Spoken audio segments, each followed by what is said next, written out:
Petrol ते diesel मुसलसल दूजे दिहाड़े भी महंगा। पेट्रोल की कीमत में ₹34 फी लीटर का इजाफा। कीमत ₹364.54 की हो गई।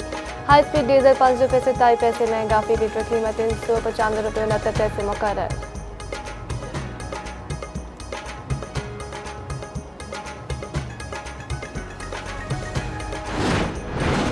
रावलपिंडी से इस्लामाबाद में बारिश थम गई। नाला लाई विच पानी की सतह 1 फुट तो घट होकर 17 फुट तक आ गई। कवाल मंडी विच पानी की सतह 17 फुट तक आ गई। सारिया तो वध बारिश सैयदपुर में 66 मिलीमीटर रिकॉर्ड की गई। लाहौर समेत मुख्तलिफ शहरों में बादल वसंती पेश हुई। अज तो 22 अगस्त तक लई अलर्ट जारी।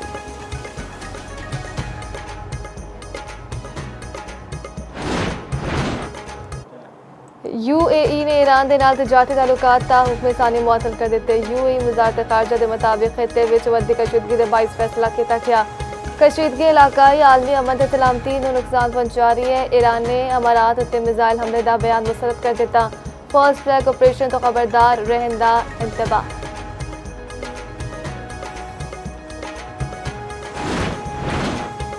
सुप्रीम कोर्ट का बानी PTI नूं 2 दिहाड़े में शिफा अस्पताल मुंतकिल करने का हुक्म। वफाकी हुकूमत अदालती फैसले उत्ते नज़रसानी लई सुप्रीम कोर्ट नाल रुजू करने का ऐलान। वजीर कानून आजम नज़ीर तारिड़ का आखना है उबाम दूर करने लई सुप्रीम कोर्ट नाल रुजू करांगे कि सुप्रीम कोर्ट का हुक्म तिबी मिसाल के शिकार सारे कैदियों लई होवेगा।